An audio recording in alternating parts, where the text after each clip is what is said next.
básicos. Así que, como decimos, esta es una de las referencias, pero otra de las referencias, desde luego, es la pesadilla no en Elm Street, sino en Wall Street. El desplome de los bancos de Estados Unidos que ha contagiado a Europa.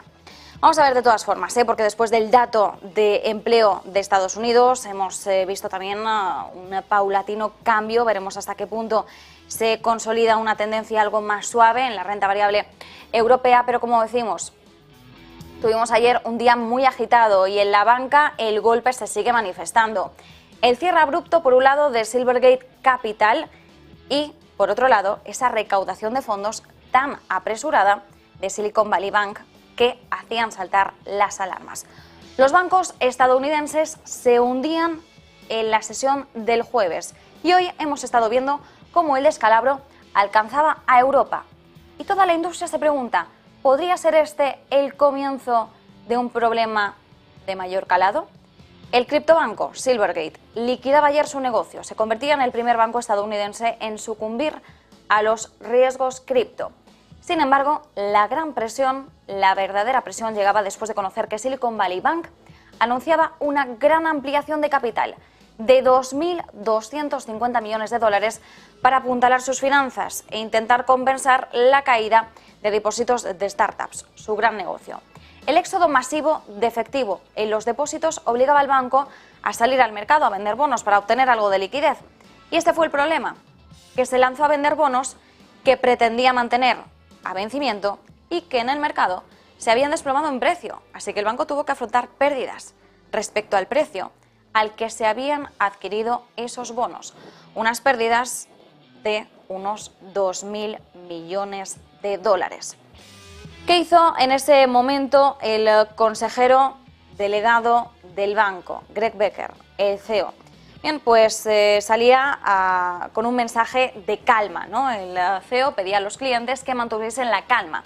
¿Qué ocurre? Pues que horas después se supo que algunas firmas importantes de capital riesgo, entre ellas Founders Fund de Peter Thiel, estaban recomendando a las empresas de su cartera de clientes que trasladasen sus fondos de Silicon Valley Bank como medida de precaución. Estas dos señales de peligro, la de Silvergate y la de Silicon Valley Bank, colisionaron y el mercado reaccionó, lo sigue haciendo. Hoy el sector financiero europeo sufría esa misma presión bajista que el estadounidense. Detrás de los números rojos, en la renta variable y en las cripto, se aviva el temor a que los problemas de esta actividad se extiendan. Así que hablamos de una jornada dominada por el miedo. Veremos hasta qué punto el mercado laboral de Estados Unidos estabiliza un poco esto. ¿Qué ocurre?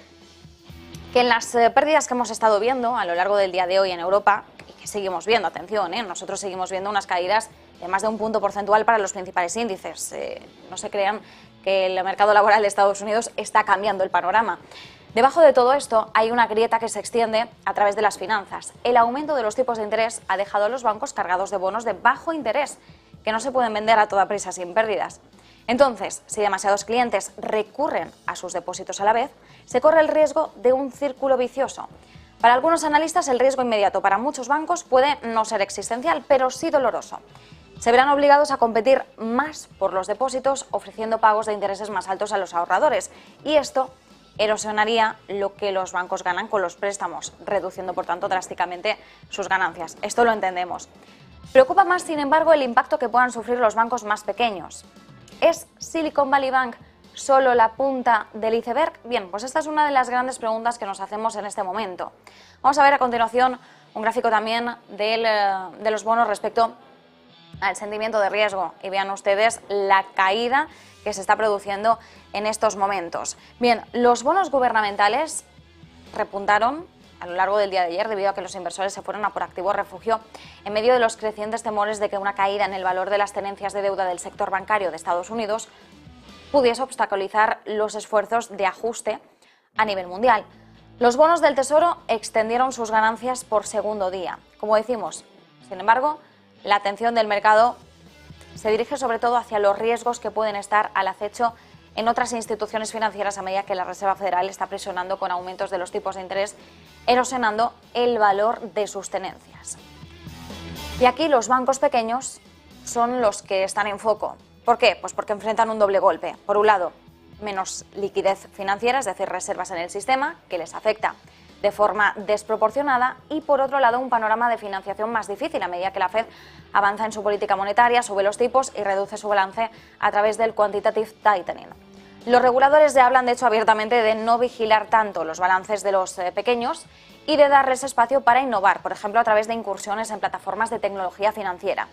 Mientras tanto, las autoridades, como sabemos, han dedicado gran parte de su atención a garantizar la estabilidad de los grandes bancos, los sistemáticamente importantes como JP Morgan o Bank of America. Recordemos que después de la crisis financiera se pidió a los bancos que mantuviesen un índice de cobertura de liquidez por encima del 100%, lo que significa que siempre deben tener suficientes activos líquidos de alta calidad para hacer frente a las salidas de depósitos en situaciones de miedo o de estrés.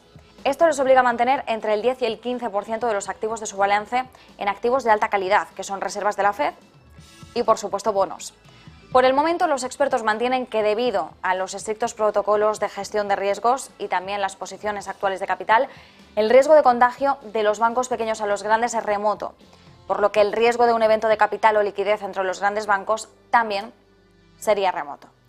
Sin embargo, aquí tenemos el sentimiento del mercado, sentimiento de miedo, sentimiento de riesgo, y veremos hasta qué punto nos está escondiendo de trasfondo un problema mayor. Por el momento, los mercados mantienen la reacción inicial, sesión bursátil de miedo en Europa, y veremos qué es lo que ocurre en Estados Unidos.